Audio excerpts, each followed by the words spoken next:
Welcome back to Mr. Cursed. Something is hiding in the Appalachian Mountains. Something old. Something wrong. Today I've got 8 real stories from people who went into those hills for work and found things that should have stayed buried. Before we start, hit subscribe, smash that like button, and tell me in the comments where you're watching from. Fair warning, these stories will stick with you. Some don't have happy endings. All right, lights off, volume up. Let's go.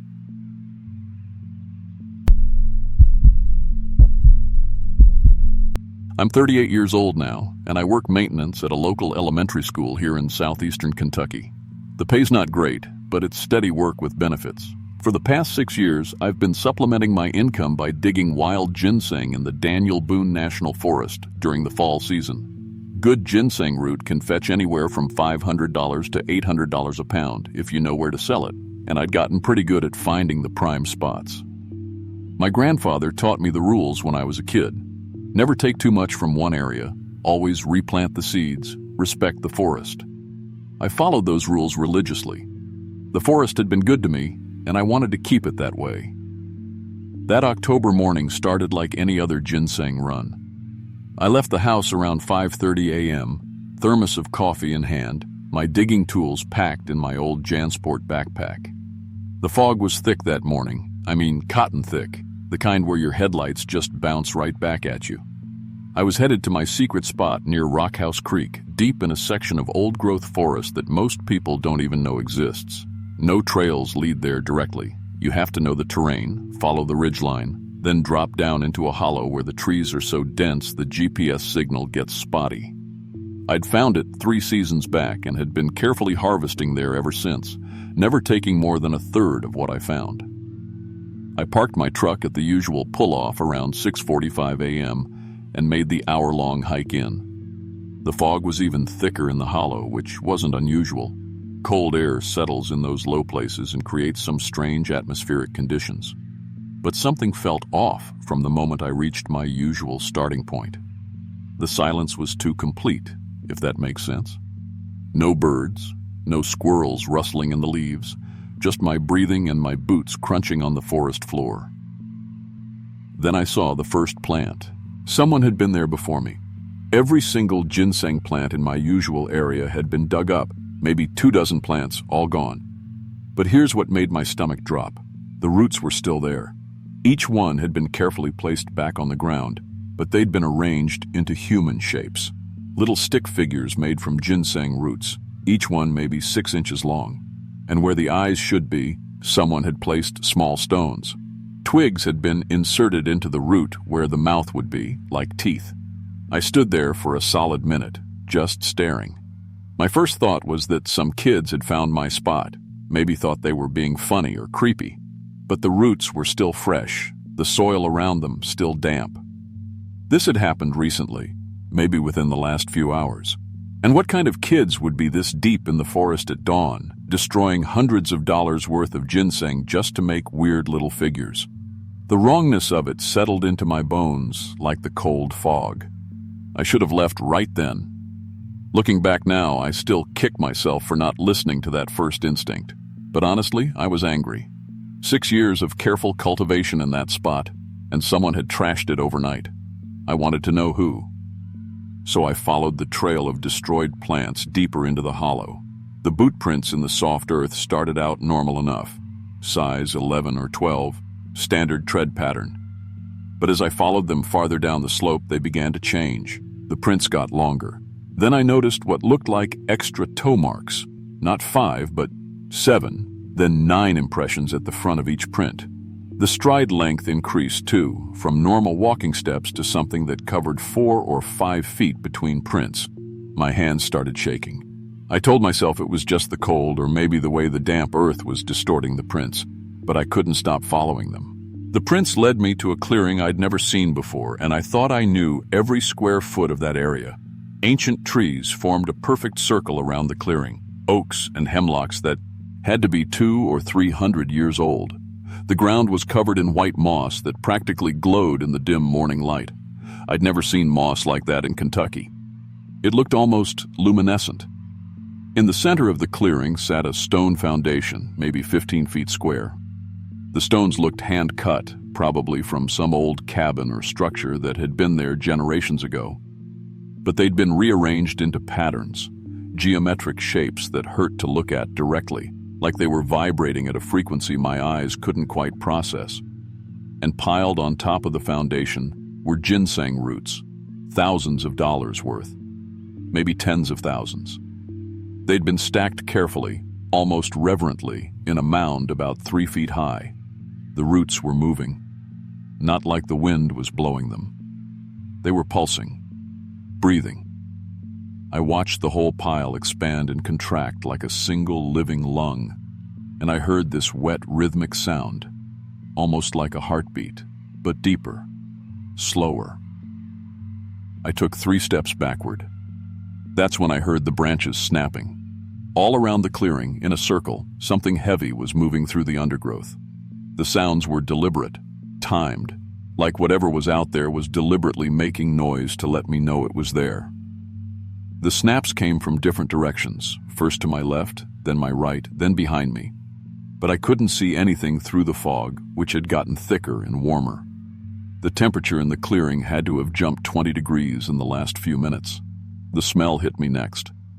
Copper, like old pennies, mixed with the thick, sweet stench of vegetation rotting in stagnant water. It made my eyes water and my throat close up. I pulled my shirt over my nose and mouth, trying not to gag. Then I saw it between the trees. It was tall, maybe 7 feet. At first, I thought it was covered in bark, like it had somehow get itself as a tree trunk. But as it moved forward slightly, I realized the bark was growing from its skin, not like a costume or a covering. The rough, dark bark was its skin, with deep fissures and ridges, and I could see something pale and wet underneath where the bark had cracked. Its arms hung too long, reaching past where its knees should have been. The fingers were twice the length they should be, and they didn't end in nails. They ended in root-like tendrils that burrowed into the ground as it walked, pulling back out with each step, trailing dirt and moss. I couldn't move. I literally couldn't move. My legs had stopped working. It had a face. Human features stretched over a skull that was the wrong shape, too long from forehead to chin. The mouth ran vertically instead of horizontally, like someone had taken a human face and turned the mouth 90 degrees.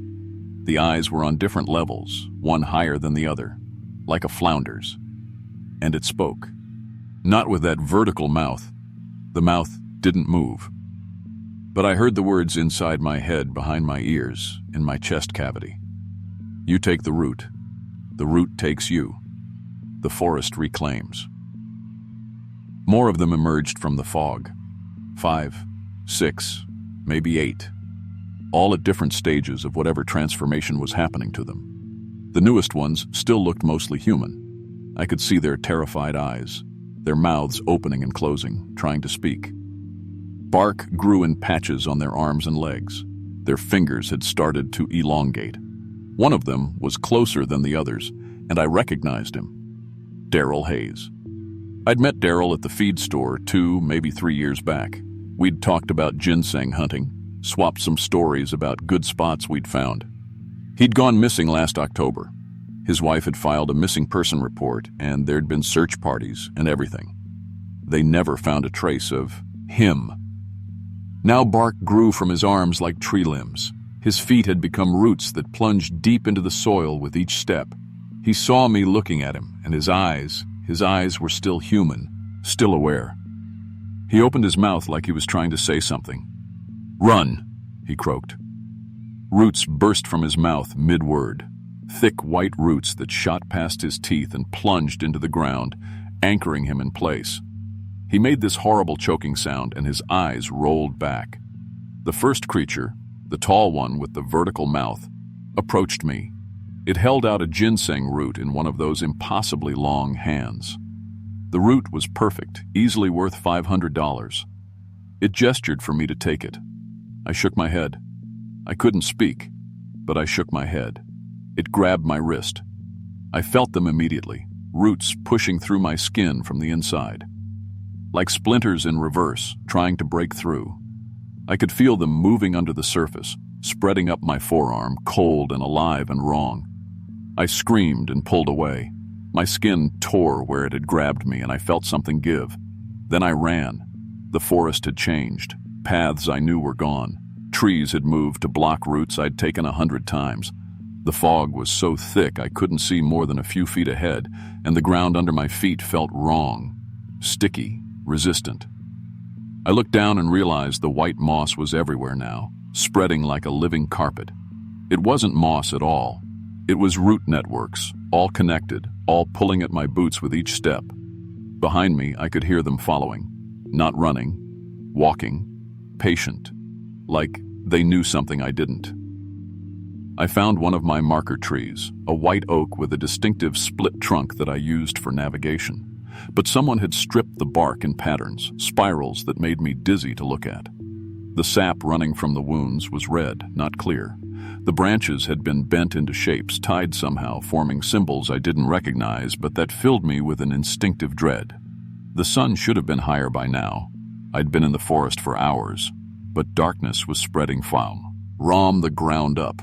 The canopy was closing, or the forest itself was somehow blocking the light. I pulled out my phone with shaking hands. The GPS spun wildly, unable to get a fix. But the photo gallery was open, showing pictures I didn't remember taking. Me sleeping in my tent on previous trips.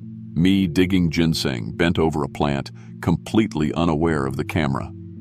And photos taken from the trees above me, looking down at me working. Photos that showed something else in the frame. Something tall and bark-covered, watching from just out of my line of sight. How long had they been watching me? I stumbled into another clearing and stopped dead. Dozens of root figures were arranged in rows, all facing a massive white oak at the far end. Each figure was in a prayer position, kneeling with stones for eyes. The white oak was the biggest tree I'd ever seen in Kentucky, easily 20 feet around at the base. Its trunk had a hollow, a dark opening about 6 feet up. Something moved inside the hollow.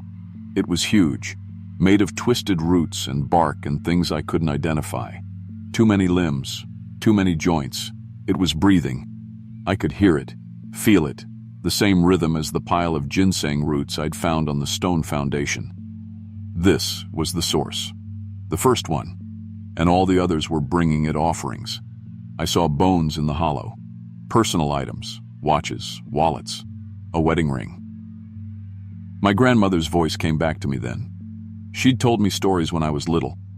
Cherokee stories about forest spirits, about things that lived in the deep places and punished those who took too much. She'd always said the forest keeps a ledger. You take, it takes back. I'd been taking for 6 years. My hands moved on their own. I dropped my ginseng bag, dumped every root I'd collected that morning onto the ground. Then I pulled out my emergency stash from my boot, the 3 perfect roots it had been saving to sell, worth maybe $1,500 total. I left them all.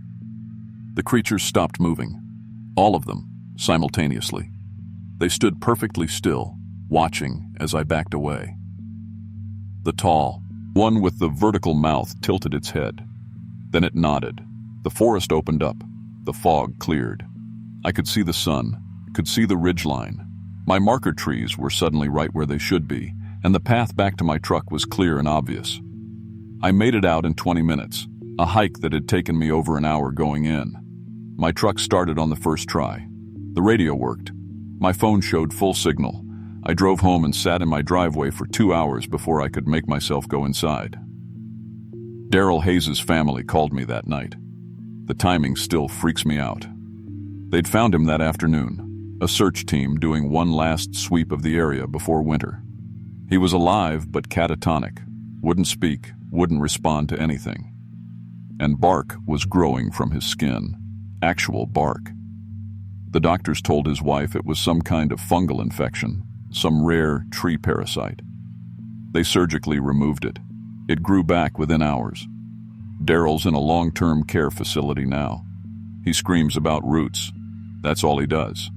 3 more ginseng hunters have gone missing this season from that same area.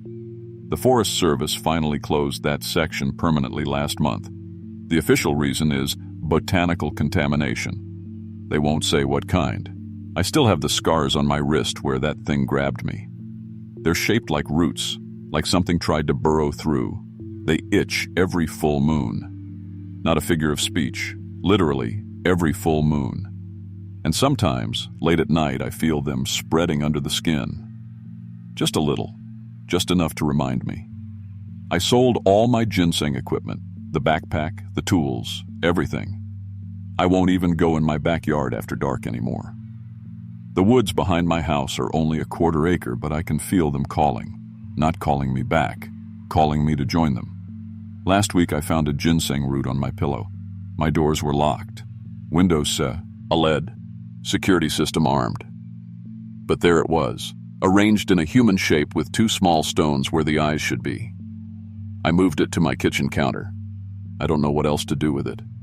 It's still there, still breathing, still watching me. And sometimes, just before I fall asleep, I dream I'm back in that clearing. Roots growing from my feet, pushing deep into the soil. Bark spreading across my skin. Standing in rows with the others, all of us facing that white oak, all of us in prayer position.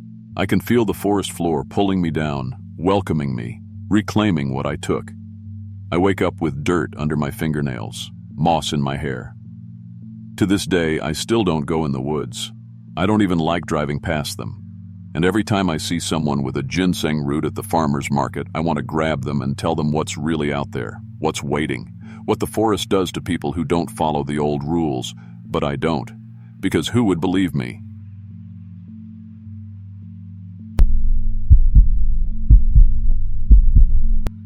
I'm 44 years old and I manage the night stock crew at a Walmart in eastern Tennessee. It's not glamorous work, but it pays the bills and keeps me inside where it's safe.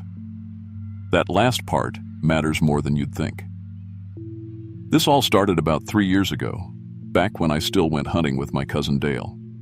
We'd grown up together in these mountains, spent half our childhoods running through the woods around Blackjack Mountain with our dads. Dale was one of those guys who lived for hunting season, had 3 blue-tick coonhounds he treated better than most people treat their kids. He'd call me up every few weeks, trying to get me out there with him, and honestly, I usually enjoyed it. Got me out of the house, away from work stress, back to something that felt normal and familiar. Then one night in late October, Dale called me around 10 p.m. I was getting ready for my shift, and I almost didn't answer because he usually respected my work schedule. But something in my gut told me to pick up. "Rick, I need you to come out with me tonight," he said. "No greeting, no small talk. Something's not right with the dogs, and I don't want to go alone." Dale wasn't the type to get spooked. The man had hunted black bear with nothing but a knife as backup, so when he said he needed company, I knew it was serious. I met him at midnight at the old logging road off Highway 421. His truck was already there when I pulled up, and I could hear his dogs in the bed before I even got out of my car. But they weren't making their usual excited baying sounds. They were whining, this high-pitched, scared noise I'd never heard from hunting dogs before. When I walked over and shined my flashlight into the truck bed, all 3 of them were pressed into the far corner, hackles raised, staring at the tree line. "How long they been like that?" I asked. Dale looked exhausted. I mean really exhausted, like he hadn't slept in days. His eyes had these dark circles under them, and his hands shook a little when he lit a cigarette. "Couple of weeks now," he said. "Started hearing something calling them at night, from the woods behind my property. It does my whistle, Rick, exactly my whistle, the one I used to call them in." I thought maybe he was messing with me, but Dale's face was dead serious. "Probably just another hunter who happens to use a similar..." "It's 3 in the morning when I hear it," he cut me off, "and it's coming from half a mile into the woods. And the dogs..." He took a long drag. "The dogs want to go to it. They pull toward it like they're being dragged on a rope, but they're terrified the whole time. We got the dogs leashed up, which was weird because Dale always let them run free when we hunted, and headed into the woods. Dale insisted on keeping them close this time, said he'd lost 2 dogs last month. They'd just vanished during a hunt, and he'd never found even a trace of them. Had to buy 2 of these 3 as replacements. The woods felt wrong from the start. It was a warm October night. But about half a mile in, the temperature dropped like someone had opened a freezer door. I could see my breath, and the dogs went completely silent. Not just quiet, silent. No panting, no sniffing, nothing. All three of them stopped at the exact same moment and pointed at the same spot in the darkness ahead of us. Their hackles were up, bodies rigid, but they didn't bark. Hunting dogs always bark when they find something. Always. These dogs were just staring, frozen. I swept my flashlight across the trees where they were pointing, and that's when I saw the eye shine. But it was too high, maybe 12 feet up in a big oak tree. And there were too many eyes. I counted 8 distinct points of reflection, arranged in a pattern that made my brain hurt to look at. "That's it," Dale whispered. "That's what's been following me." The thing moved between branches without making a sound. No rustling leaves, no creaking wood. Nothing. It flowed from one spot to another, like liquid, and when it moved, I realized it wasn't 8 separate animals. It was one thing with 8 eyes. Dale's flashlight beam joined mine, and we got our first clear look at it. It was descending the tree backward, head first, moving like a spider, but with the wrong proportions entirely. The body was roughly man-shaped but elongated, maybe 7 feet long, covered in pale gray skin that looked stretched too tight over the bones. Its limbs bent in too many places. I counted at least 5 joints in each arm and leg, and where its mouth should have been, there was this circular opening lined with small, sharp teeth arranged in rings. Then it made Dale's whistle. Perfect. Exact. The same 3-note pattern he'd been using for 15 years. The dogs started pulling toward it. Not eagerly. They were whimpering, crying, choking themselves against their collars. But they were moving toward that thing like they couldn't help it. Dale held firm on the leashes, and I could see them cutting into his hands, drawing blood. The dogs were pulling so hard they could barely breathe, but they kept going. The creature's limbs started extending. I don't mean reaching. I mean stretching, getting longer like someone was pulling taffy, while its body stayed in place about 30 feet away. Those impossible hands reached across the distance, fingers spreading wider and wider as they came. When those fingers touched Buck, Dale's biggest dog, the animal just collapsed. Not like it died, like something sucked everything out from inside. The skin and fur sort of deflated, and what hit the ground was basically just a pelt with bones inside it. Everything else was just gone. Dale dropped the leashes. The other 2 dogs ran, and that thing flowed after them through the canopy. It moved through the branches like water running downhill, always just barely visible in our flashlight beams. We heard them screaming. I didn't know dogs could make sounds like that. High-pitched, almost human screaming that cut off abruptly, one after the other. Then silence. Then the whistle again, right behind us. When we turned around, it was there in a tree, maybe 20 feet away, dragging the pelts of Dale's other 2 dogs. It arranged them carefully on a low branch, smoothing them out like someone folding laundry.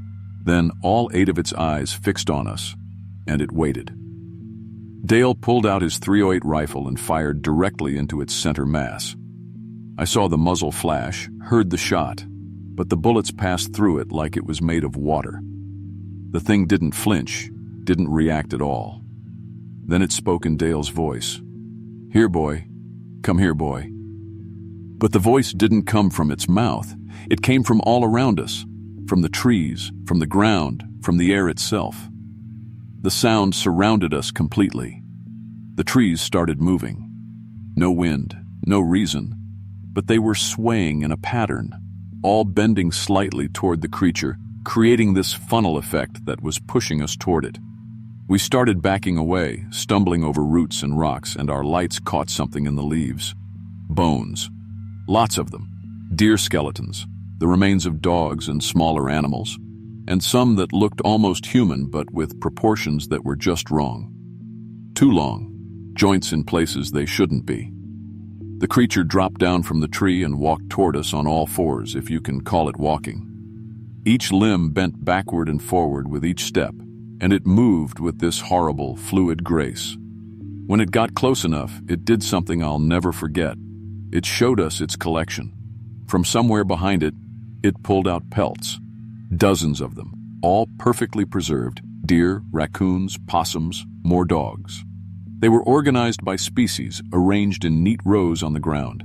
In the center of this display was human clothing: hunting jackets, boots, baseball caps, all from different eras, different styles, all of them child-sized.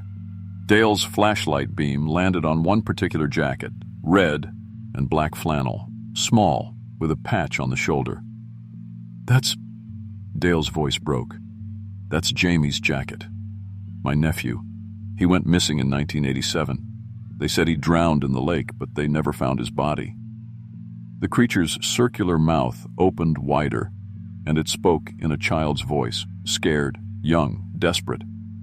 "Uncle Dale, I want to come home. It's cold here. Please, Uncle Dale. I'm so cold." Dale took a step forward. I grabbed his arm and yanked him back just as that mouth opened even wider, the rings of teeth starting to rotate like a drill bit. Then it started listing names, different voices, men, women, teenagers, children, all asking to come home, all using names of people who'd gone missing in these mountains. I recognized some of them from old news stories: the Tanner kids from 1992, Sarah Webb from 2003, Michael Garrett from 1979. We ran. Just turned and ran as hard as we could back toward the logging road. The thing followed above us in the canopy, sometimes beside us. Sometimes I swear I heard it moving under the ground, always whistling Dale's call. We made it to the trucks and drove without looking back. But in my rearview mirror, I saw dozens of points of eye shine following the road, spacing themselves evenly along both sides like they were marking a path. Dale sold his remaining gear the next week and moved to Memphis. Said he needed to be somewhere with lots of people and lights and concrete. I thought that would be the end of it. Then last night, Dale called me at 2 a.m. He was breathing hard, trying not to make noise. "It's here, Rick," he whispered. "It's in my apartment. I can see it through the bedroom door crack. It's wearing Jamie's jacket. It keeps knocking, asking to be let in, using Jamie's voice. Dale, get out of there right now." The line went dead. I called Memphis PD. They did a wellness check. Dale's apartment was empty. No sign of FOs. First entry, no sign of struggle. Just a pile of hunting clothes on the living room floor, all Dale's gear, neatly arranged by type.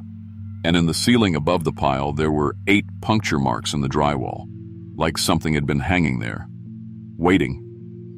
I did some research after that, found some old Cherokee texts in the university library. They had a name for it: the hunger that learns. They said it takes the voices of everything it consumes, uses them to call more prey. They said it appears in cycles. I found records of disappearances in that area going back to the 1800s. Every 23 years, there's a wave of missing persons around Blackjack Mountain. Hunters, hikers, kids wandering too far from home. Then it stops for 23 years, and everyone forgets. This is year 23. Hunters in the area are already reporting strange whistles in the woods, missing dogs, eye shine at impossible heights in the trees. Some of them are hearing voices of people they knew, people who disappeared years ago. I don't hunt anymore. I work my shift at Walmart. I go home, and I stay inside. Dale's officially listed as a missing person, but I know they're never going to find him, just like they never found Jamie, or the Tanner kids, or any of the others. Sometimes late at night when I'm working, I hear whistling in the loading dock area. It sounds like Dale calling me to come outside. I never go. I just turn up the radio and keep working. To this day, I won't go near those mountains. And if you're ever hunting around Blackjack Mountain and you hear someone calling you, even if it sounds exactly like someone you know, don't follow it. Just leave. Leave your gear, leave your dogs if you have to, and get somewhere with lights and people. Because that thing is still out there, and it's learning new voices all the time.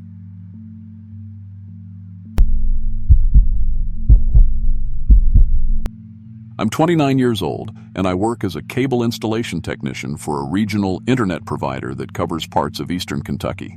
The pay's decent, the hours are flexible, and most days it's just me driving around fixing connections and running new lines. I've been doing it for about 6 years now, and honestly, I thought I'd seen every weird setup imaginable.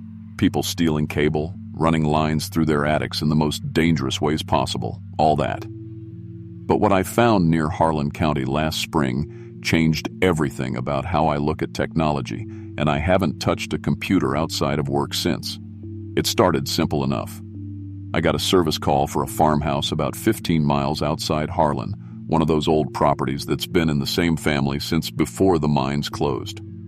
The owner, this older woman named Mrs. Kephart, said their internet kept cutting out every single night at exactly 2:17 a.m. Not 2:15, not 2:20, 2:17 on the dot. She'd been tracking it for 2 weeks, writing down the times, and it never varied by even a minute. That kind of precision usually means something mechanical, maybe a timer on some equipment somewhere causing interference, so I figured it'd be an easy fix. I showed up around noon on a Thursday in late April. The weather was perfect, that kind of spring day where everything smells like fresh grass and honeysuckle. Mrs. Kephart met me at the door, offered me sweet tea, and explained the whole situation again while I got my equipment ready. She seemed genuinely frustrated, said she'd been trying to work from home but couldn't rely on the connection. I told her I'd trace the line, find the issue, have her back online properly by dinner. The cable run was straightforward at first. Standard installation from maybe 15 years back, running from the pole down the driveway, along the property line, then up to the hauteurs. Use. But when I got to the section that ran near the tree line at the back of her property, I noticed something odd. The cable dipped down near what looked like an old mine entrance, one of those smaller operations that dotted the mountains back when coal was everything around here. The entrance had been sealed with concrete and rebar probably decades ago, but the seal was broken. Not crumbled from age or weather, broken from the inside. The edges of the concrete were bent outward, and there were scrape marks on the metal reinforcement like something had pushed through. That's when I saw the splice. Someone had cut into the main cable line and run a secondary connection directly into the mine shaft. It was professional work too, not some amateur trying to steal internet. The weatherproofing was perfect, the connections were clean, and whoever did it knew exactly what they were doing. I've been in this job long enough to spot a tech's work, and this was somebody who'd done installations before. I called my supervisor, a guy named Dale who'd been with the company since they started. Told him what I found.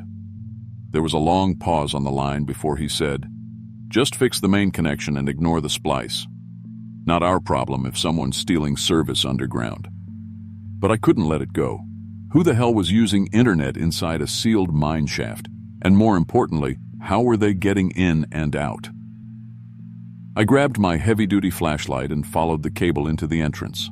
The mine went straight back about 100 feet, the ceiling low enough that I had to duck in places.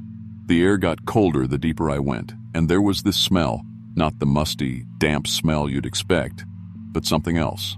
Something that reminded me of electrical fires, that sharp, acrid scent of burning plastic and ozone. The shaft ended at a vertical drop. The cable continued down into day. Darkness, and when I shined my light into the pit, I couldn't see the bottom, but I could hear something. Computers, dozens of them, maybe more. The distinctive hum of cooling fans, the high-pitched whine of hard drives spinning. This mine had been sealed since 1962, according to the plaque outside. There shouldn't have been anything down there at all, let alone an entire server farm. I pulled out my signal tester, the device we use to measure data flow through the lines. The readings didn't make sense. Multiple terabytes per second were being transferred through that cable. Our lines weren't capable of those speeds. We topped out at maybe a gigabit in perfect conditions. This was reading 50, 60 times that capacity.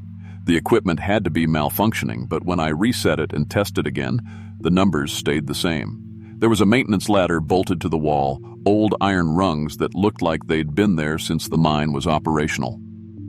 I tested the first few rungs. They held. I'm not a small guy, 6'2", about 200 pounds, but the ladder felt solid despite its age. Something told me this was a bad idea, that I should just go back to the van and call someone, but curiosity won out. I started climbing down, 50 feet. That's how far I descended before I reached a chamber carved out of the rock. My flashlight swept across mining equipment, old coal carts, pneumatic drills, support timbers, but it was all wrong. The equipment had been modified, connected to modern servers and computer banks with thick bundles of cables running between everything. Screens were mounted on the rock walls, dozens of them, all displaying code I didn't recognize, not programming languages I'd seen before. The symbols shifted as I looked at them, rearranging themselves into patterns that hurt to focus on. My nose started bleeding. Just a trickle at first, then more. I could feel pressure building behind my eyes, like when you dive too deep underwater and need to equalize. I looked away from the screens, wiping blood on my sleeve, trying to understand what I was seeing. That's when I noticed the movement in the darker section of the chamber. It was humanoid, but the proportions were wrong. The arms hung down too far, almost reaching the floor even though it stood upright. It wore mining gear, coveralls, a helmet, boots. But the clothing looked like it came from different decades. The coveralls were from the 60s maybe, but the helmet was older, more like something from the 20s. And the headlamp wasn't attached to the helmet. It was part of the skull, grown into the bone, the light shining from inside the thing's head. The light it cast showed things that weren't there when I looked away. Shadows that moved independently, shapes that formed and dissolved as if the beam was revealing something that existed in a different layer of reality.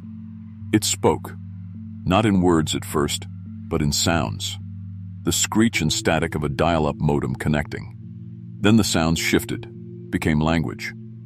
Download incomplete, host body analyzing, integration at 43%. More of them emerged from the darkness. 5, then 8, then too many to count. All miners, all wearing gear from different eras of Harlan County's coal history. But they'd been changed. Mechanical parts grew from their flesh, circuit boards embedded in skin, fiber optic cables running like veins under translucent tissue, hard drives grafted where organs should be. They moved in perfect unison, turning to face me, their headlamps creating a synchronized pattern that made the air itself seem to flicker. They weren't mining coal. They were mining data. The screens on the walls showed maps, detailed, real-time maps of every internet-connected device in Harlan County. Every phone, every laptop, every smart TV and tablet.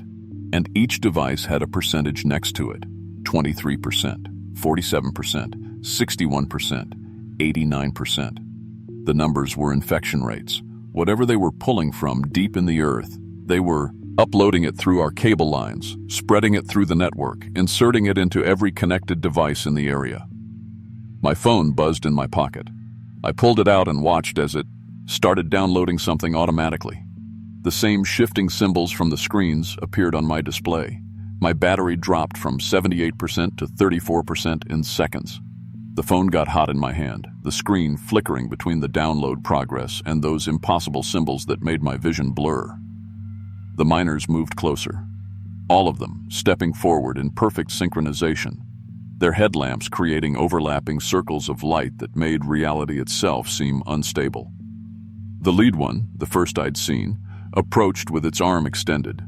The hand split open down the middle, revealing fiber optic cables inside, the strands writhing like living things, reaching toward my face.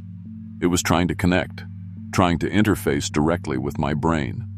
I ran for the ladder, but the ladder had changed. The metal rungs were now vertebrae, human spine segments held together with cables instead of tissue. The walls breathed. I could see them expanding and contracting, the rock itself pulsing like lung tissue. The mine was alive. It had been feeding on data, growing, spreading through the mountain via the cable network, turning stone into something organic and hungry. I found another passage, narrow and low.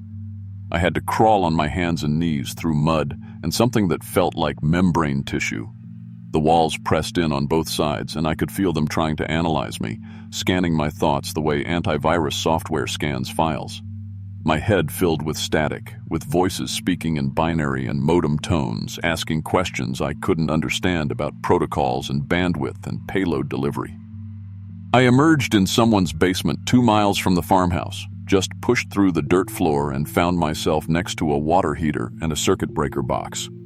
The homeowner's router had melted into a puddle of plastic on a shelf.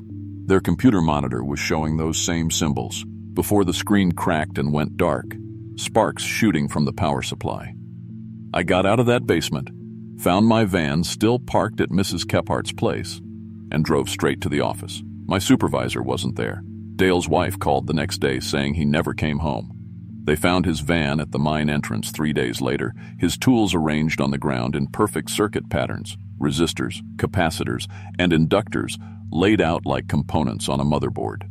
Mrs. Kephardt called me that first night, said her TV was talking to her in her dead father's voice, asking for her banking passwords, her social security number, the names of her childhood pets.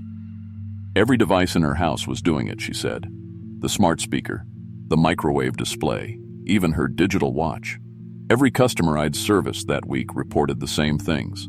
Voices in their speakers, faces forming in the static of their screens, data downloading automatically that they couldn't stop, couldn't delete, that reinstalled itself the moment you tried to remove it. Harlan County's internet went down for 3 days. The official story was scheduled maintenance and system upgrades. But I saw the military trucks. I watched them pour concrete down that mine shaft, filling it until trucks had made 40 trips and the entrance was buried under tons of material. The splice is still active, though. I can detect it on my equipment. It's drawing power from somewhere deep underground and data is still flowing. Terabytes of it, every second, spreading through the network to devices across the county. I can't use technology anymore. Not really. Every screen I look at eventually shows me that mine chamber. Every device I touch starts whispering in that modem sound, those dial-up tones that form words if you listen long enough. They're asking me to come back, telling me the integration isn't complete. That's us. I'm at 97% now, almost ready. Other cable techs are reporting similar sites. Mines in Virginia, West Virginia, Pennsylvania, all with spliced connections, all with impossible data. Transfers, all sealed decades ago but somehow active. We compare notes in person now, never over the phone or email. We know they're listening, learning, building themselves from our data. The infection percentage on my phone hit 100% yesterday morning, and that's when I finally understood what they're mining. It's not data about us. It's us. Every search query, every text message, every photo and video and keystroke. They're building digital copies of human consciousness, learning how we think, preparing to surface. The 1962 mine disaster that sealed these shafts wasn't an accident. The miners found something down there, something that had been waiting in the deep places of the earth since before humans existed. Something that's been growing, spreading, learning us through our own technology, using our networks to infect and copy and prepare. Tonight at 2:17 a.m., every infected device will activate simultaneously. I know this because mine told me. The percentages will start counting down to something, some kind of emergence, some kind of birth. And I've already packed my tools in my van. I've already planned my route back to that mine, even though every rational part of my mind is screaming not to go. Because at 97% integration, I don't fully control my own decisions anymore. Part of me is already down there, in the dark with the miners and the servers and whatever they found in the deepest shafts. Part of me has already been downloaded, analyzed, and prepared for whatever comes next. I'm writing this at 1:43 a.m. In 34 minutes, I'll find out if I'm still human enough to fight what's been growing inside my head since I climbed down into that chamber. I don't think I am.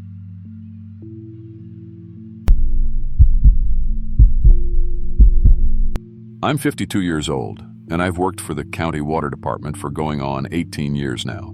Most of that time has been inspections, checking wells, testing municipal sources, making sure everything meets EPA standards. It's not exciting work, but it's steady, and after my divorce, I needed steady. I live alone now in a little house outside Blacksburg, Virginia, and honestly, I prefer the quiet. What happened last year in Raven Hollow, though? That changed how I think about water, about what we drink every day without even questioning it. I don't sleep well anymore, and I've been buying bottled water from 3 states away, checking every label twice before I'll even consider drinking it. The call came in on a Tuesday morning in October. Dispatch said 12 families in Raven Hollow were complaining about their well water tasting wrong. But the preliminary tests showed everything was clean. No bacteria, no minerals, no contaminants. I figured it was probably just seasonal changes affecting the taste. Happens sometimes when the water table shifts. Raven Hollow is up in the mountains about 40 minutes from my office, small community, maybe 30 houses total. Most families had been there for generations, knew their wells better than anyone. The Millers were my first stop. Nice folks, lived in a renovated farmhouse that had been in the family since the 1890s. Mrs. Miller met me at the door, and I remember thinking she looked pale, almost translucent in the morning light. She walked me to their kitchen, talking the whole time about how the water had changed 3 weeks ago, right after that earthquake we'd had. Nothing major, just a 4.2, but enough to rattle some dishes. She poured me a glass from the tap, and I'll be honest, it looked perfect. Crystal clear, no cloudiness, no sediment. But there was something, an oily sheen on the surface that seemed to disappear when I looked directly at it, like those optical illusions where the image changes depending on your angle. I thought maybe my eyes were tired. "Taste it," Mrs. Miller said, and her voice had this eager quality that made me uncomfortable. "It's the best water I've ever had. We haven't bought bottled water in weeks." I held the glass up to the light instead, and that's when I really looked at her. Her skin had these patches, translucent spots on her forearms and neck where I could see right through to the tissue underneath. And her veins, they weren't carrying normal blood. Something thick and dark moved through them, sluggish, wrong. "Mrs. Miller, have you seen a doctor recently?" "I feel wonderful," she said, smiling. "Better than I have in years. The kids, too." That's when her children came into the kitchen. The boy, maybe 8 years old, had eyes that had gone completely black. Not just the pupils, the entire eye, like he was wearing those costume contacts. His sister, about 10, was wearing a baseball cap, but I could see where her hair had fallen out underneath. What was growing in its place looked like algae, thin green strands that moved slightly, even though there was no breeze. "Would you like some water?" the boy asked, and his voice sounded flat, rehearsed. I set the glass down carefully. "I need to test your well directly. Can you show me where the access point is?" Mr. Miller appeared from somewhere. I hadn't heard him come in. He looked worse than his wife. The translucent patches covered most of his exposed skin, and I could see his internal structures moving beneath, but they didn't look right. Organs in the wrong places, bones that seemed to be dissolving and reforming. "The well's out back," he said. "But you should drink first. You'll understand everything if you just drink." They were all watching me now, all 3 of them, and something in their posture felt coordinated, like they were moving in sync without meaning to. I grabbed my testing kit and headed outside without answering, heard them follow me to the door, but not beyond it. The wellhead was standard, nothing unusual, but when I traced the supply line with my portable ground scanner, it showed a water source that shouldn't exist.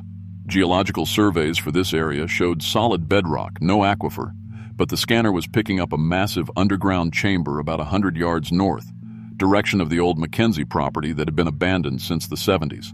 I should have called it in right then, should have gotten backup, had the CDC involved, something. But I was still trying to rationalize it, thinking maybe the earthquake had opened up a natural spring. Maybe the Millers had some kind of bacterial infection affecting their skin. I've always been the type to want answers before I start panicking people. I hiked to the Mackenzie property, followed my scanner readings to an outcropping of limestone that had split during the quake. There was an opening there about 4 feet high, and I could hear water running inside. I had my flashlight, my phone, my radio. All my equipment was working fine.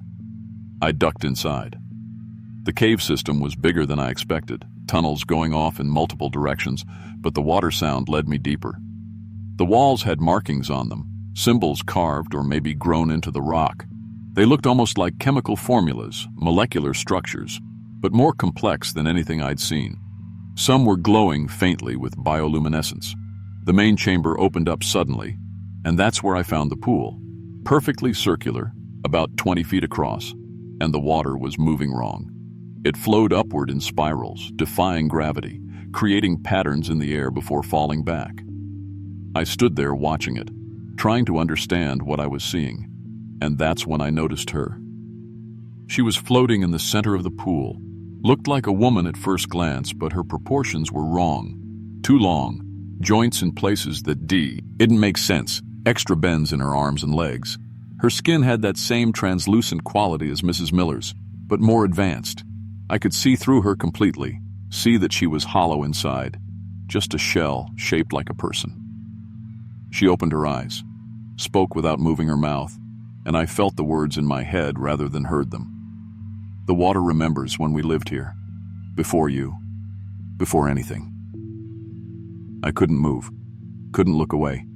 She rose from the pool, water running off her, but also through her, like she was a sieve. "We've been sleeping in the deep rocks," she said. "The earthquake cracked our seal. We need hosts to reclaim the surface." "What are you?" I managed to ask. "The water is us. Billions of microscopic entities, older than multicellular life. We can reshape biology from inside. Every family drinking this water is changing, becoming vessels for us."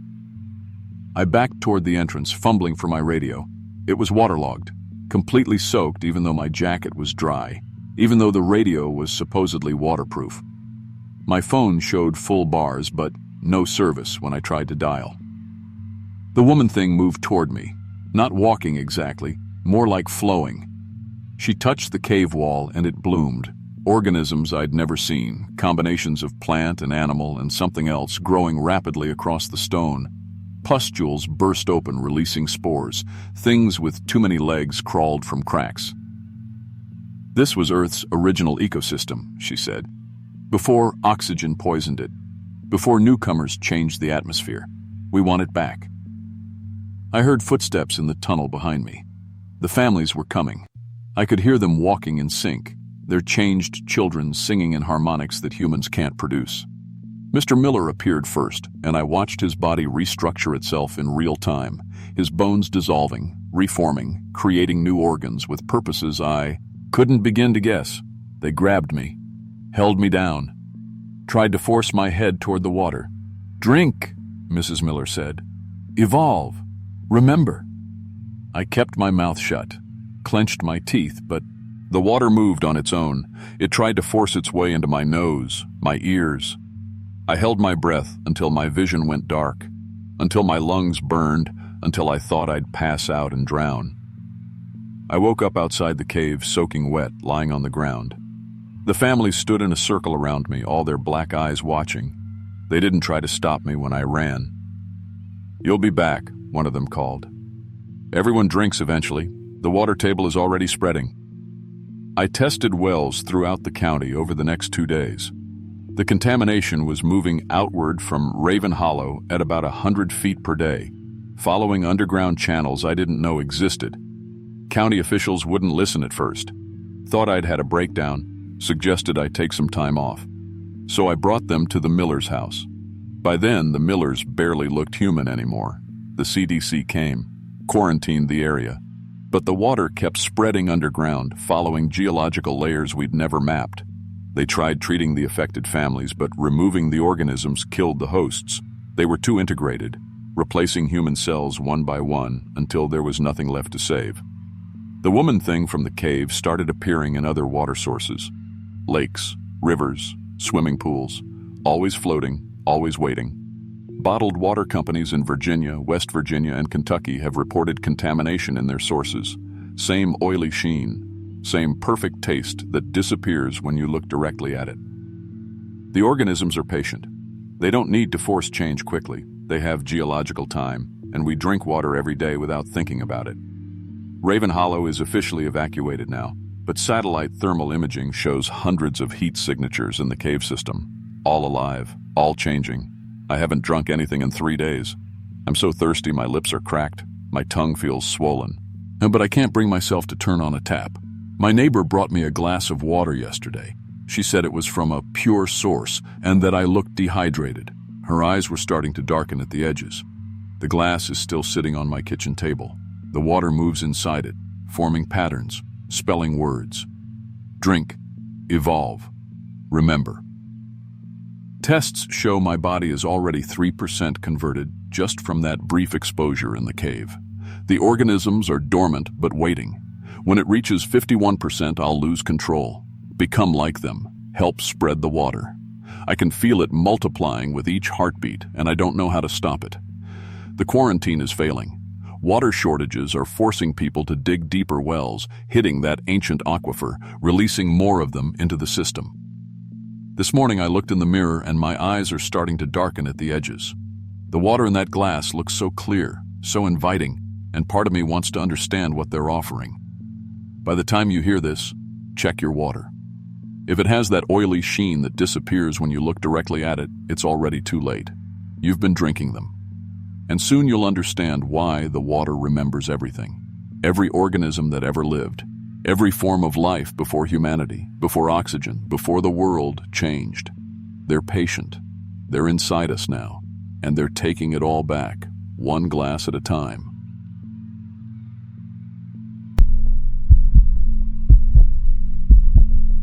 I'm 41 years old, and I've spent the last 15 years investigating insurance claims across Virginia and West Virginia. Property damage, mostly, storm destruction, fallen trees, the occasional foundation crack. It's boring work, to be fair, but it pays well, and I get to drive through some beautiful country. I never expected the job would put me face to face with something that's been waiting in these mountains since before we had a country to speak of. This happened back in late September. About 2 years ago now, I got assigned a claim up near Big Stone Gap, Virginia. The Henderson family said something had destroyed about 100 feet of their back fence line. They wanted the insurance money to replace it, pretty standard stuff. I remember thinking it was probably a bear or maybe some drunk kids with a truck. I've seen weirder damage from both. When I got to the property, though, I knew immediately something was off. The fence wasn't just knocked down or broken. It was twisted. The metal posts were bent into these intricate shapes, almost like symbols, and the wooden slats were splintered in perfect spiral patterns.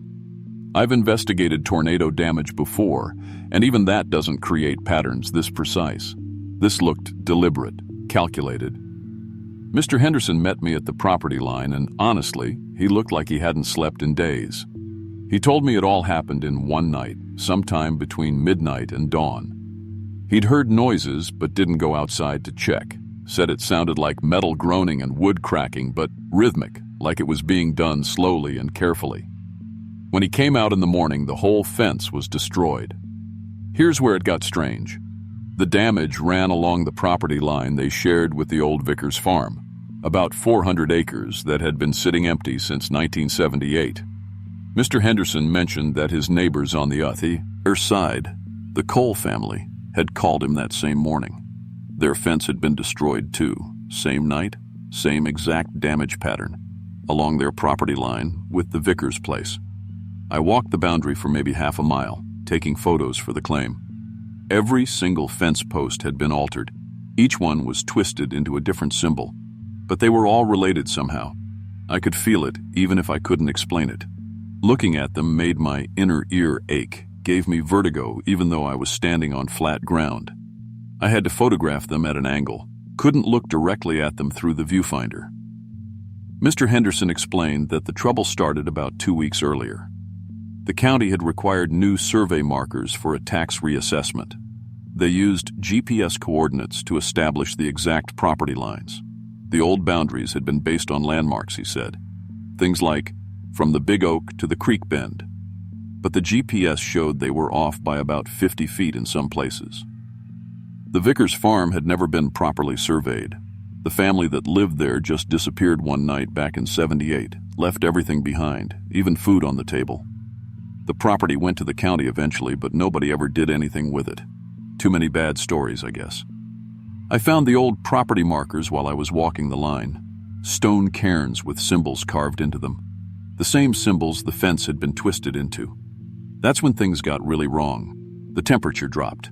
I'm not talking about a cloud passing over the sun. I mean, it went from maybe 70 degrees to what felt like 40 in the space of about 10 seconds. My breath started fogging, and my GPS, which had been working fine all morning, started showing coordinates that didn't make sense, numbers that were way too high, way too low, coordinates that don't exist. I heard movement in the abandoned farmland on the other side of the property line.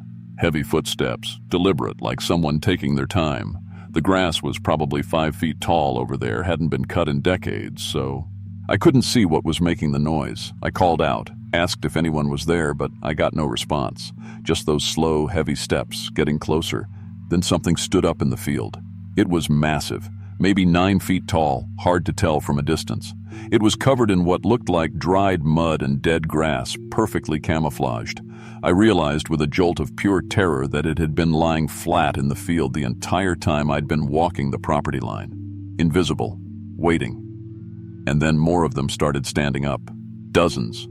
All along the boundary as far as I could see in both directions. They weren't hostile, at least not immediately. They just stood there, perfectly still. But their presence did something to my body. My teeth started aching. My nose began bleeding. I felt pressure in my skull like I was deep underwater, even though I was standing in an open field. One of them approached the fence. It moved wrong. Its joints bent in ways that didn't match up with human anatomy, and it sort of glided more than walked. When it reached one of the twisted fence posts, it touched it with what I guess was a hand, though it had too many fingers. The metal straightened under its touch, then immediately retwisted into a different symbol. It spoke. The sound was like stones grinding together, deep and wrong and ancient, but somehow I understood it. Lines were agreed. Blood was given. Boundaries hold. I heard a screen door slam behind me and turned to see the Henderson's son, maybe 10 years old, coming outside.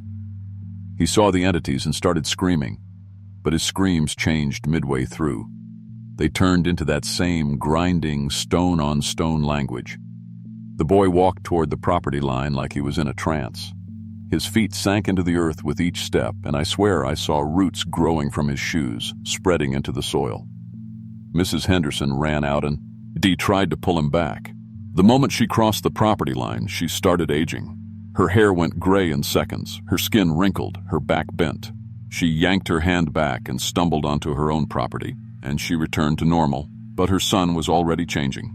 Mud and grass were growing on his skin, covering him like a second layer. The largest entity, the first one I'd seen stand up, turned its attention to me. I don't know how to explain what happened next. It showed me something, but not with words or pictures. It was like the information was just suddenly in my head, complete and total. I saw the original property agreement from the 1700s. It wasn't written in English. It was signed in blood. The agreement gave the settlers specific valleys and hollows, specific areas where they could build and farm and live. But the boundaries were sacred. They were protected by things that had been here long before any humans set foot in these mountains. Every property line in this part of the county wasn't just a legal boundary. They were containment borders, keeping something in, keeping humans out of certain spaces that were never meant for us. The GPS survey had broken the agreement. By overlapping the boundaries, by moving the lines even just 50 feet, they'd compromised the containers, and now they were failing all over the county. More entities emerged from other abandoned properties in the distance. All different but fundamentally similar, made of earth, roots, stone, impossibly old. They started walking along the new GPS lines, leaving their old boundaries for the first time in centuries, entering human spaces. I could see the Cole family's property from where I stood. Their house was sinking into the earth. The family was outside, standing still, and I could see the same mud and grass growing on them. They were accepting it, becoming part of it. I ran back to my truck and drove straight to the county courthouse. I'd remembered seeing old documents in the basement during a previous investigation, surveyor records from the 1800s. I found them after 2 hours of searching through moldy boxes. Every old property in the area had blood seals, protection symbols, and warnings written in faded ink. Do not alter the lines. Do not break the boundaries. They sleep until disturbed. I called the county commissioner from the courthouse steps, told him everything. To his credit, he didn't hang up on me. He ordered all GPS surveys stopped immediately, but it was too late. Dozens of properties had already been remapped. The entities weren't evil, I realized. They were just reclaiming what had always been theirs. But humans couldn't survive in their spaces. The physics were different there. The rules were different. When I went back to the Henderson property 3 days later, their son was fully transformed. He stood at the property line like a statue, like a guardian. But he could still speak both languages, human and that grinding stone sound. And he translated for us. He explained the original deal. Humans got certain valleys, certain hollows. But the high places, the deep places, the old places, those were never ours. We'd agreed to that. Our ancestors had agreed. I submitted my report to the insurance company, wrote down exactly what I'd seen, everything I'd learned. They rejected the claim, said acts of ancient entities weren't covered, told me to falsify the report, call it storm damage or vandalism. I refused. They fired me 2 days later, but it doesn't matter now. My own property was surveyed last month. I found stone cairns in my backyard, half buried and old as sin. The property line runs 20 feet from my house. The GPS survey moved it 15 feet closer. The entities are negotiating new boundaries now, using the changed humans as interpreters. But they want more land this time. Every night, more people join them at the property lines, rooting into the earth, becoming boundary markers themselves. As the government is quietly buying all the affected properties, creating what they're calling a national park. But it's really a quarantine zone. They're offering triple market value to get people out. They offered me triple for my house. I should take it. But I've already started changing. I can feel the pull of the earth, this need to stand at the boundary and wait. My feet are getting harder to lift. My shoes fill with dirt no matter how much I clean them. I've got roots growing from my ankles now, thin and white like spider silk. The ones who've transformed say it's peaceful, being part of the land, knowing your exact boundaries, never wondering where you belong. Tomorrow they're officially redrawing the county lines, returning to the old landmarks. But thousands of people are living in the wrong spaces now, in the spaces that were never meant for us. The entities are patient. They've waited centuries. They can wait longer. But each night, more people join them at the boundaries. If you ever hear about property disputes in Appalachia, check the old surveys first. Respect the stone cairns, and never, ever use GPS to mark boundaries that were agreed to in blood, because some lines weren't meant to be crossed, and the guardians have awakened to reclaim what was always theirs. Looking back now, I understand why the Vickers family left everything behind. They must have known. They must have felt it starting. And honestly, I wish I'd run when I had the chance, because now I'm becoming something that isn't quite human anymore, and I can't remember why I ever wanted to be anything else.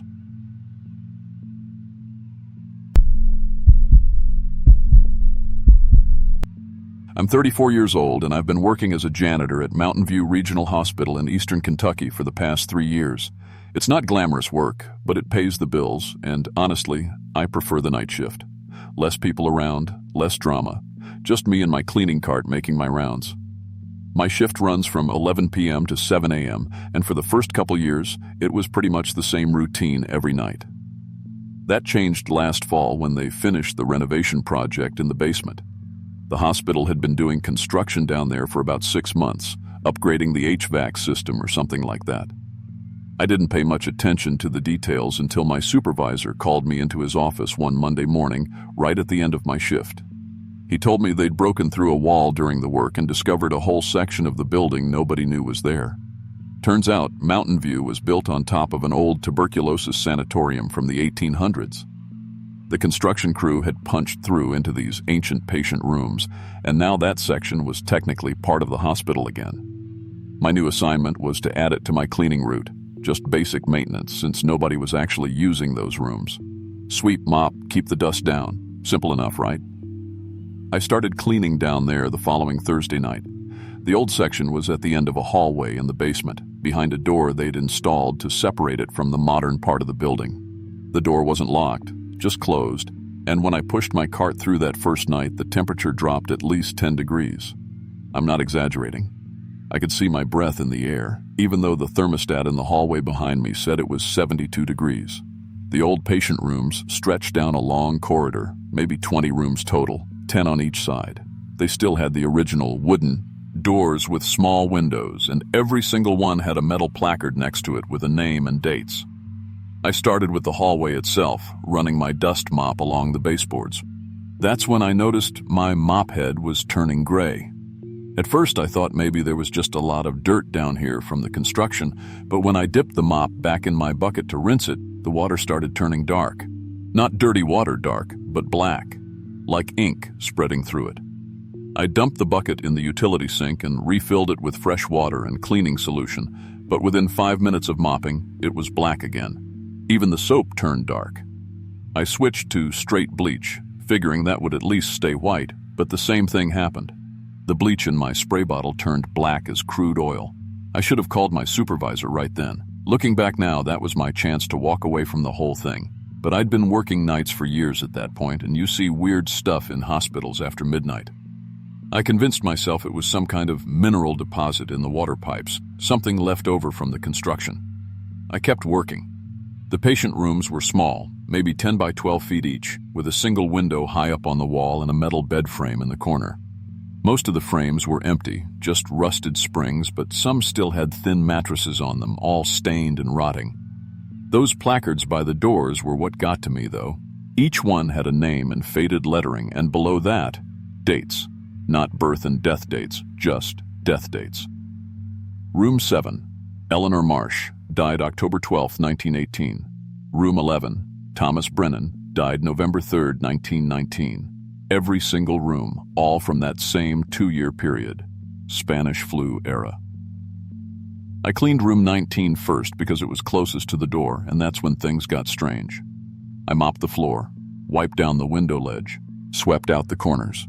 Standard cleaning. When I finished and moved to room 20, I heard something behind me. Footsteps. Wet footsteps, like someone walking through mud. I turned around and looked back at room 19, and there were fresh muddy footprints crossing the floor I'd just mopped, not like someone had walked through once, but a whole trail of them, back and forth across the room. I went back in and mopped again. Took me 10 minutes to get the mud up. When I stepped out into the hallway and looked through the little window in the door, there were more footprints appearing. I watched them form, one after another, like invisible feet were tracking mud across the floor. My hands were shaking so bad I could barely hold my mop. The security cameras were old down there, black and white feeds from the 1990s that still recorded on actual tapes. I knew because I'd helped security change them out before, but I also knew those cameras should have been capturing what I was seeing. After I finished room 20, I went upstairs to the security office on my break. The guard on duty that night was Mike, been working there longer than me, and I asked if I could check the basement footage. He pulled it up on the monitor, and I watched myself cleaning those rooms. Just me, alone, mopping empty floors, no footprints appearing, nothing unusual at all. Here's the thing, though. When I was actually in those rooms, I wasn't cleaning empty space. There were people in the beds, patients. I could see them clear as day, lying there under thin blankets, pale and sick, watching me work. They didn't move, didn't make any sound, just watched with these sunken eyes. Some of them were coughing, that wet, rattling cough you hear from people with pneumonia or worse. I'd learned to ignore them by my third night down there. I told myself they were shadows, tricks of the light from my flashlight, anything except what they actually were. On my 6th night in the old section, I was mopping room 19 again. Those damn muddy footprints kept coming back every shift, only in that room, and by then I'd gotten used to cleaning them up without thinking about it too much. I was running the mop under the bed frame when something grabbed the handle. Not brushed against it or bumped it, but grabbed it, held it. I pulled back and the mop didn't move, and when I looked up, there was a patient in the bed. He was young, maybe 20 years old, with dark hair and skin so pale it looked gray. His mouth was moving, trying to speak, but no sound came out. He kept pointing at the wall behind him, desperate, his whole arm shaking with the effort. I should have run. Any sane person would have run. But I'd been looking at these people for almost a week now, and some part of me was curious. I let go of the mop and walked around the bed to look at the wall. The plaster was newer there, you could tell, because it was cleaner than the rest, probably patched up during the renovation. But underneath, bleeding through like water damage, were words, scratched into the original wall surface hard enough that they showed through the new layer. They didn't die of flu. I went to the hospital records department the next morning before I went home. Told the clerk I was doing some research on the building's history, which wasn't exactly a lie. She pulled up the old archives on her computer, going back to the digital scans they'd made of the original sanatorium records. 47 patients died on the same night in October 1918. All of them recorded as Spanish flu, all of them in that basement section. But I'd read about the Spanish flu for a school paper back in college, and that's not how it works. People don't all die simultaneously from the flu. It takes days, weeks. They don't just all drop dead in one night. The next shift, I found a logbook in one of the supply closets in the old section. Old leather binding, pages yellow and brittle, handwritten entries. It belonged to the janitor who'd worked here in 1918. His name was written inside the front cover, Samuel Pritchard. The entries were normal at first, just notes about his cleaning duties, supplies he needed, complaints about the cold. Then they got stranger. He wrote about doctors coming in at night, doctors he didn't recognize, who spoke to each other in a language he couldn't place, equipment being delivered that he'd never seen before. Patients getting sicker after these visits, not better. The last entry was dated October 15th, 1918, 2 days after all those patients died. They're making them sick on purpose, testing something. I heard them talking about improvements, about data, about acceptable losses. God forgive me, I cleaned up after them every night and never said a word. They're moving the equipment out tonight. No one will ever know. I started paying more attention after that to the equipment still in some of those rooms. Most of it was standard old hospital stuff, metal trays and bedpans and that kind of thing. But in room 31, there was a machine pushed into the corner that didn't make sense. It looked medical, all steel and glass tubes and wiring, but the design was wrong for 1918. Too advanced, too precise. And the labels on it weren't quite in English. The letters were familiar but arranged wrong, like someone had tried to write English words from memory but got the spelling off. The muddy footprints from room 19 started leading somewhere. I followed them one night, marking my route with pieces of tape so I wouldn't get lost. They went down the corridor, past the rooms I'd already cleaned, to a section where the hallway ended in a blank wall. Except it wasn't quite blank. When my cleaning cart bumped against it, the wall sounded hollow. I pushed harder and part of the plaster gave way, revealing a door underneath. An old wooden door with no handle, just a push plate. Room 47 was on the other side. It wasn't on any of the floor plans my supervisor had given me, wasn't marked on the placards, but it was there, and there was someone inside, cleaning. Another janitor, dressed in cipon, clothes from the 1920s, mopping the same spot on the floor over and over, back and forth, the mop making wet sounds against the tile. He didn't look up when I came in, just kept mopping, and I stood there watching him for maybe 30 seconds before he finally stopped. When he turned to look at me, he smiled. It was wrong immediately. Too many teeth, too wide, stretching his face in ways faces shouldn't stretch. "You're early for shift change," he said, and his voice had an echo to it, like he was speaking from the bottom of a well. "It's only been 100 years. There were others in the room. I don't know how I didn't see them at first, but suddenly I could. Janitors from different eras, different decades, all cleaning. Sweeping corners that were already clean, wiping windows that had no dust, mopping floors that were already spotless. And they were all smiling, those same wrong smiles. Too many teeth, faces stretched too wide. They moved in perfect synchronization, every motion exactly timed with the others. I looked down at my watch. It was 2:47 a.m. I'd started my shift at 11 p.m. and came down to the basement around midnight. But I'd been cleaning the same hallway outside room 19 for 6 hours. I'd cleaned the same 15-foot section of floor over and over and never noticed I wasn't making progress. Never noticed I was just repeating the same motion, dipping the mop, wringing it out, pushing it across the same tiles over and over. The patients started getting out of their beds. All down the corridor, in every room, I could hear the springs creaking, feet hitting the floor. But they didn't walk like people walk. Their movements were jerky, mechanical, like puppets with someone pulling strings, joints bending at wrong angles, heads tilting too far, arms swinging loose. They came toward me, dozens of them, filling the hallway. When they reached me, they started touching my uniform. Just light touches, patting my shirt, smoothing my name tag, adjusting my collar. Each touch made me feel heavier, slower, like I was sinking into concrete. I could feel myself wanting to go back to my cart, to pick up my mop, to start cleaning again, to join the routine, to become part of the eternal night shift. I dropped my mop bucket, deliberately, threw it as hard as I could, and the black water spread across the floor, breaking the pattern of all those synchronized movements. The old janitor in room 47 screamed. His face shifted, aging 100 years in a second, then backwards to young again, back and forth, flesh rippling.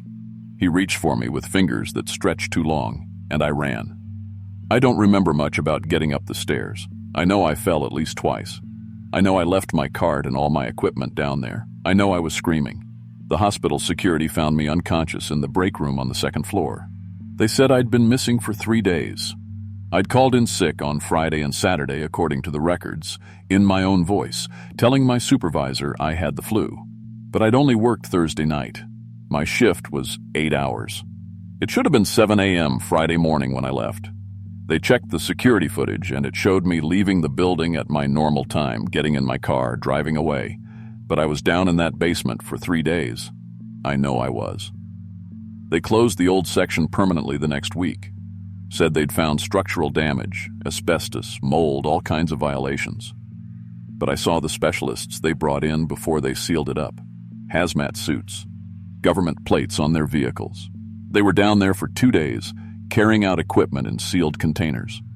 When they finished, they didn't just close the door. They bricked it up, every entrance, like they were sealing a tomb. I still work at Mountain View. Different floors now, 3rd and 4th, nowhere near the basement. But sometimes when I'm filling my mop bucket, the water turns black. Just for a second. Just long enough for me to know they're still down there, still cleaning, still waiting for shift change. Other janitors have been quitting lately. 3 in the past 2 months. They won't say why, but I've seen the looks on their faces. One of them showed me something he found in his locker last week. A mop from the 1920s, wooden handle worn smooth by decades of hands. It was still wet. The water was black. Last month, COVID hit hard. The hospital's been overwhelmed, beds full, ICU at capacity. Administration held a meeting about reopening parts of the basement for overflow patients. They asked me about it specifically, since I have experience with that section. Asked if I'd be willing to train new janitors for cleaning duties down there if they unsealed it.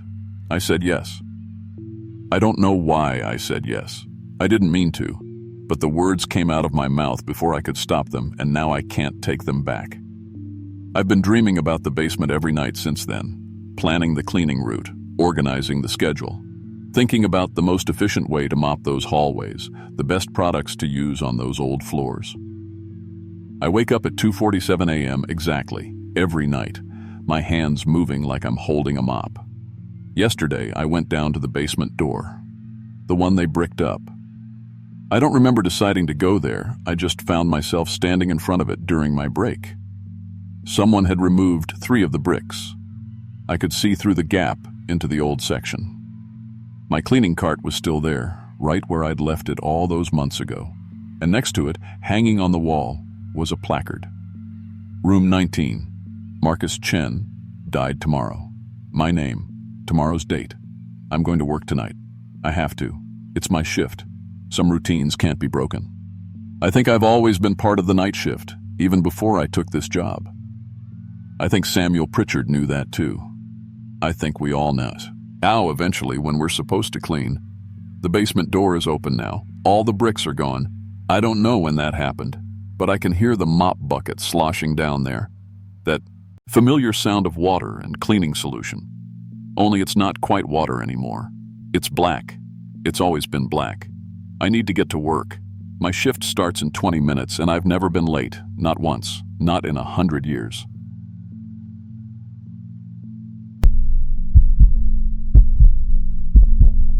I'm 22 years old, and I deliver food for DoorDash in Southwest Virginia. I know it sounds like a dead-end job, but honestly, the rural routes pay way better than anyone expects. Those long mountain drives mean bigger tips, and I was good at it. Always on time, always polite, never complained about weird addresses. That's probably why I kept getting the orders nobody else wanted to touch. The first time I got the order, it was late November, almost 11 p.m. on a Thursday. My phone lit up with a notification that made me do a double take. 47 burgers, 47 fries, 47 shakes. The pickup was at a McDonald's off Route 19, and the delivery address wasn't in the app's system at all. Just a note in the special instructions. Old Hodges Mining Camp, Yellow Creek Road, third gap past the burned church. When I picked up the order, it took 3 trips to load everything into my Honda. The night manager saw my confusion and said something I should have paid more attention to. "Oh, the monthly order," she said, not even looking up from her screen. "Yeah, they prepay in cash every time. Exact change shows up in our overnight drop box the day before. Been doing it for years." I asked if she knew who placed the order, and she just shrugged. "Never met them. The instructions are always the same, and the money's always there. We just make the food." Looking back now, I should have declined it right there. But the payout was $200 for what should have been maybe an hour of driving, and I needed that money. My rent was late, and I'd been picking up every shift I could get. Yellow Creek Road was easy enough to find, but the rest of the directions were like something out of a scavenger hunt. The burned church was exactly what it sounded like, just the stone foundation and a few charred support beams, halfway reclaimed by kudzu and mountain laurel. From there, I counted 3 gaps in the tree line on the left side of the road. The third one had a gravel path so narrow I scraped my side mirror on a tree getting onto it. I drove for maybe 20 minutes, my GPS completely useless, just spinning and trying to orient itself. No houses, no lights, nothing but forest pressing in on both sides. Then suddenly, the trees opened up and I saw lights. It was an old mining camp, but not abandoned the way you'd expect. Industrial floodlights on tall poles illuminated everything in this harsh white light. There were trailers, the old kind like from the 1960s, arranged in perfect rows, maybe 4 dozen of them. Every single one had its lights on and its door standing wide open. But there were no cars, no trucks, no ATVs, nothing. Just the trailers, and that too bright light and a silence so complete, I could hear my own heartbeat. The delivery instructions popped up on my phone. Leave food at trailer 1, knock 3 times, wait for response, then leave immediately. Trailer 1 was at the front of the first row, identical to all the others, except for a big painted 1 on the door. I grabbed the first load of food, walked up the metal steps, and knocked 3 times. That's when I heard movement inside. Not footsteps exactly, more like a collective shifting, like dozens of people all standing up at once. Then every other trailer door swung wider in perfect unison, and men stepped out into the light. They were all wearing mining gear, hard hats, coveralls, heavy boots. But the clothes looked old, like costume pieces from a museum. And they moved together, synchronized, walking toward trailer 1 in this perfect formation that made my skin crawl. All men, all roughly the same build, all with the same blank expression on their faces. I stepped back, almost tripping down the stairs as they formed a line. Nobody spoke. Nobody looked at me. They just lined up, and one by one, each took exactly 1 beat. Urger, 1 order of fries, 1 shake from the bags I'd left on the trailer steps. Then they walked backward, actually backward, in reverse, to their trailers. When the last one reached his door, all the doors closed at once with this synchronized thud that echoed across the camp. Except 1 miner stayed behind. He was younger than the others, maybe my age, and when everyone else had gone, he finally looked at me. "You're not supposed to see this," he whispered. His voice sounded wrong, like it was coming from far away, even though he was standing right next to me. He pressed something into my hand, 47 $1 bills folded together. Then he walked backward to his trailer 2, and the door closed. I stood there for probably 30 seconds, just trying to process what I'd seen, before my brain finally kicked into gear and I ran for my car. The bills felt weird in my hand as I drove. When I got to a gas station with working lights, I pulled them out to look at them. They were wrong. The design was old, like bills from the 60s or 70s, but they were all dated 2025. The serial numbers were sequential, perfect order, one after another, and the president's face was slightly off, like someone had drawn it from memory instead of copying it exactly. When I checked my rearview mirror about a mile down the road, I looked back toward where the camp should have been. There was nothing there, just an empty field in the moonlight.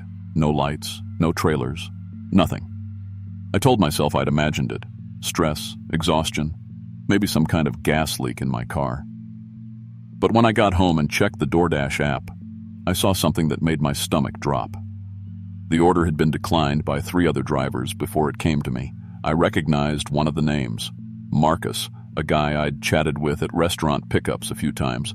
I looked him up. Missing since September.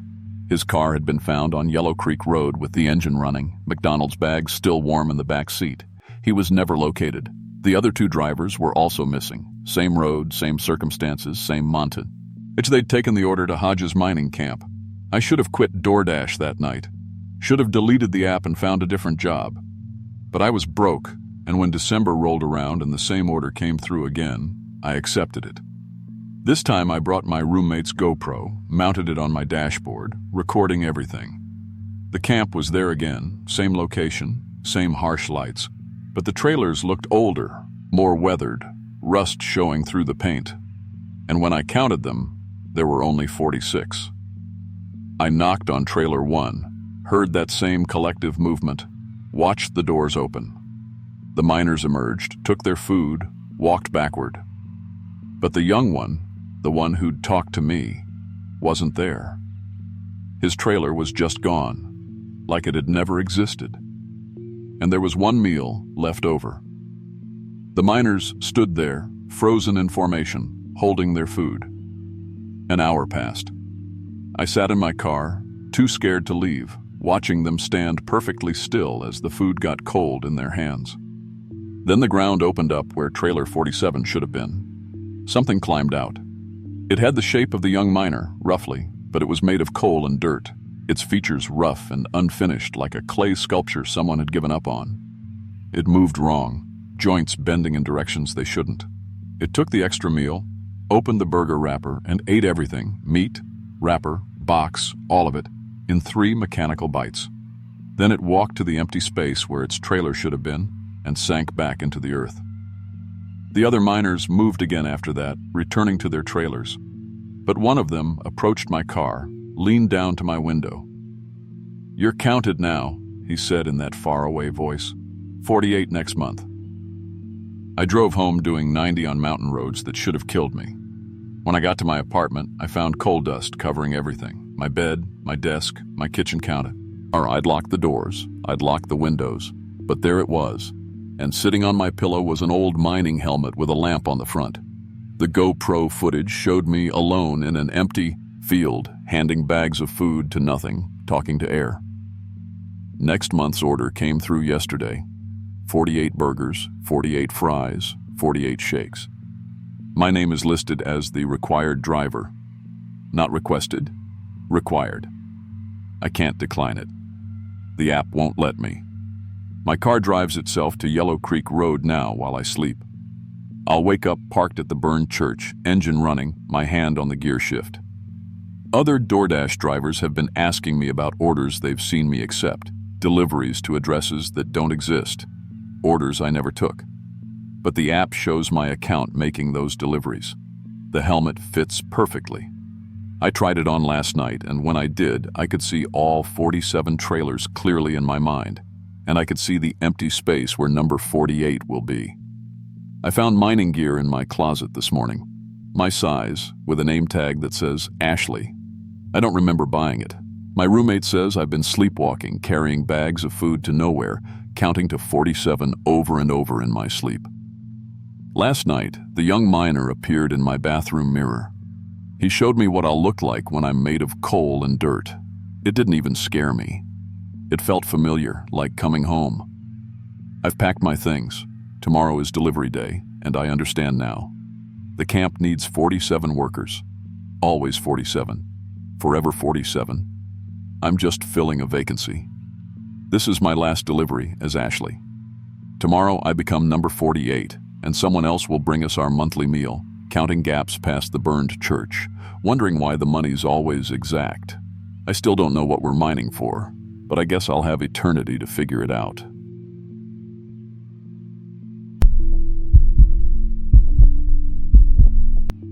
I'm 25 years old and I work as a substitute teacher now, though not in Tennessee anymore. I moved to North Carolina about 6 months ago, and I haven't told anyone here what happened at my last job. When people ask why I left, I say budget cuts. It's easier than the truth. Back in February, I was desperate for work. My student loans were piling up, and I'd been applying everywhere within a 2-hour radius of Knoxville.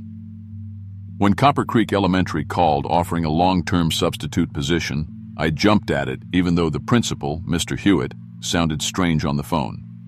He kept pausing mid-sentence like he was listening to someone else in the room, and when I asked how long the regular teacher would be out, he just said, indefinitely, and hung up. The school was about an hour east into the mountains, past the point where my GPS started cutting in and out. Copper Creek itself wasn't much.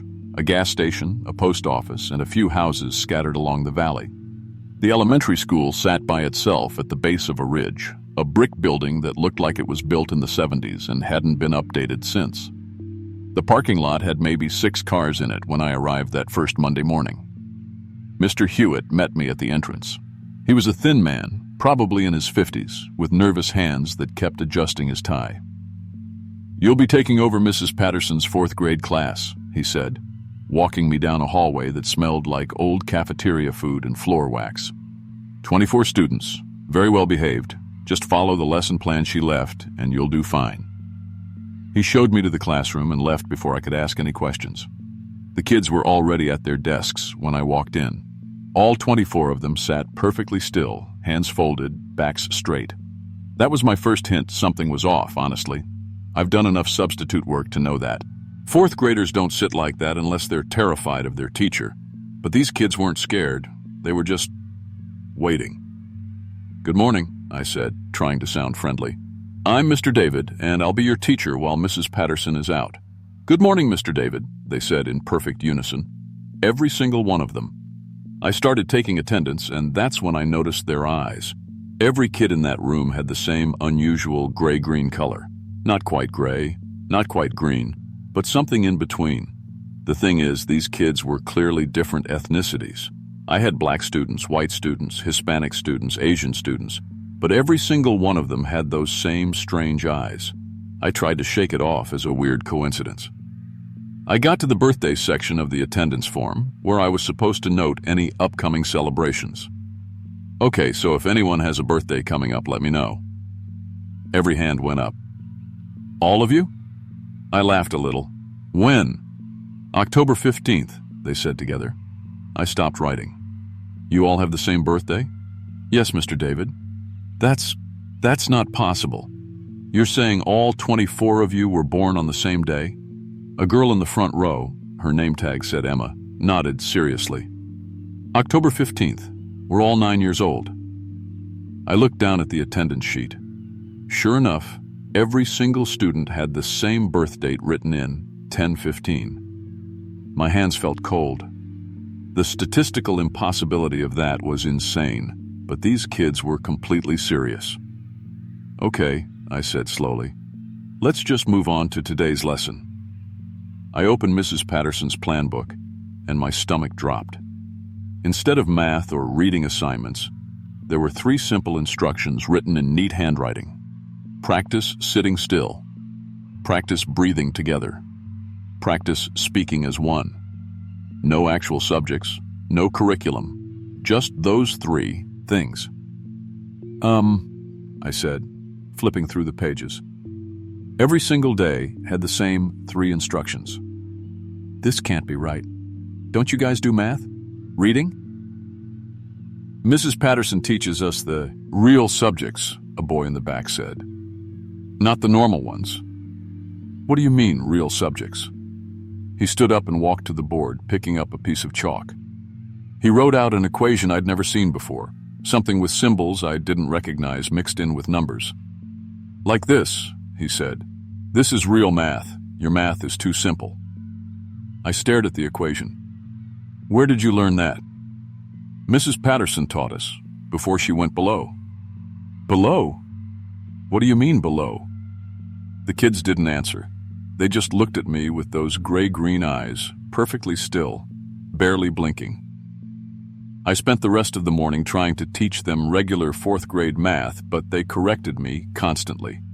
They'd solve problems before I finished writing them on the board. They'd point out errors in basic arithmetic that wasn't wrong. It just wasn't whatever system Mrs. Patterson had taught them. During my lunch break, I went to check Mrs. Patterson's desk. I'm not sure what I was looking for.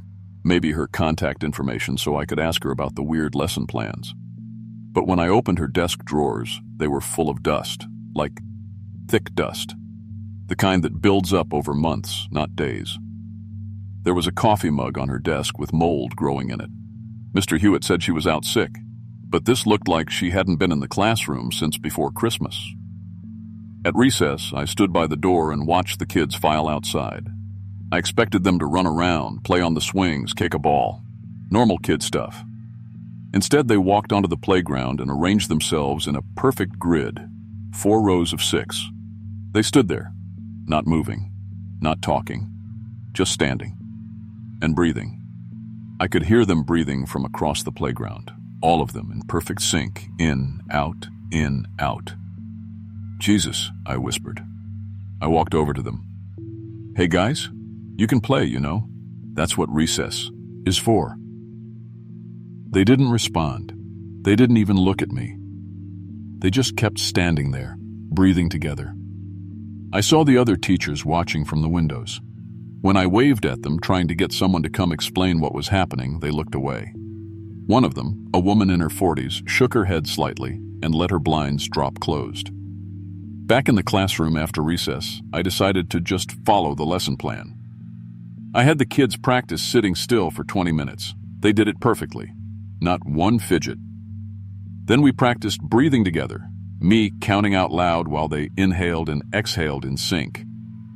Then I had them recite the same sentence in unison. We are learning. We are growing. We are spreading. That last part wasn't in the lesson plan. They just started saying it, all of them together, and I got chills down my spine.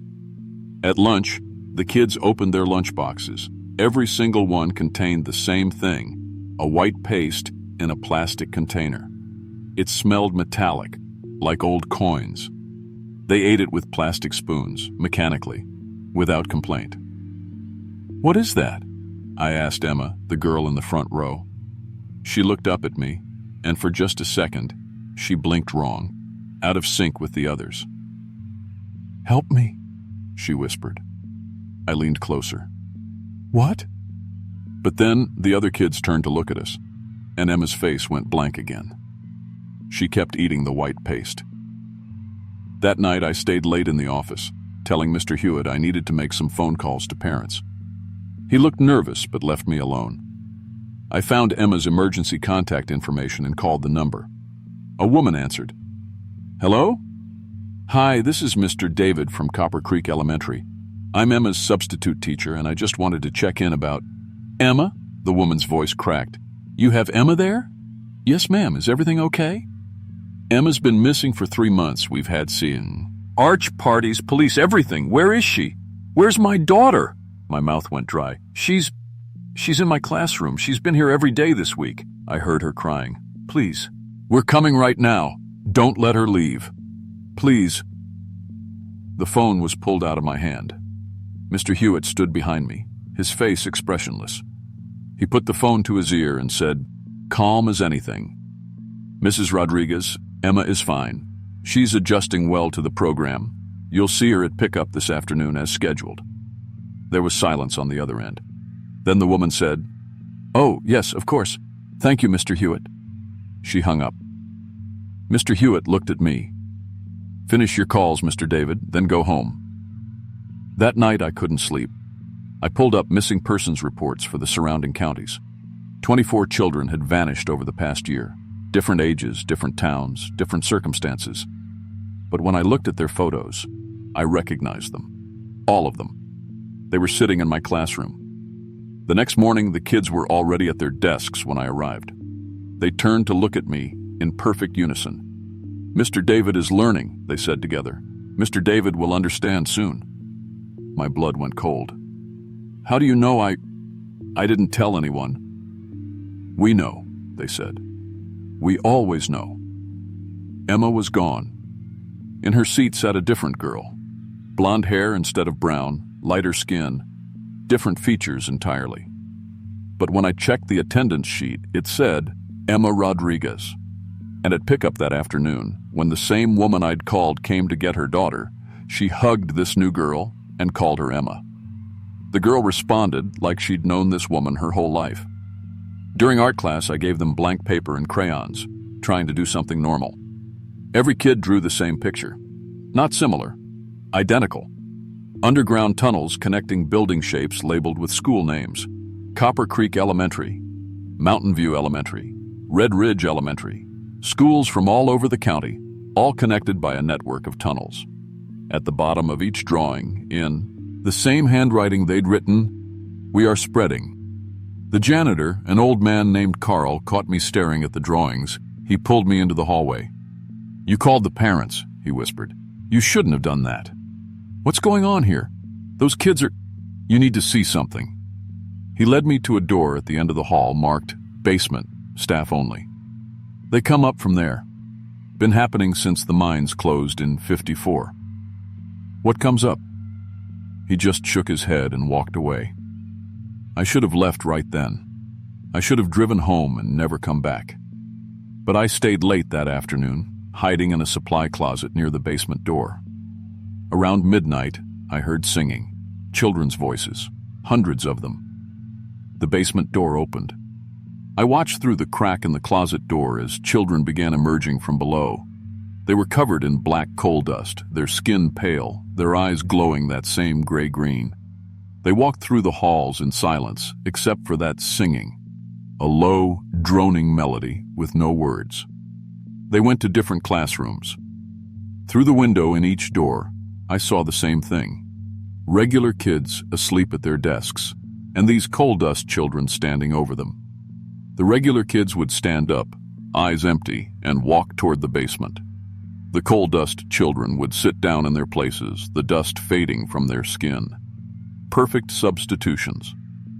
Mr. Hewitt was in the hall, watching, directing them to different rooms.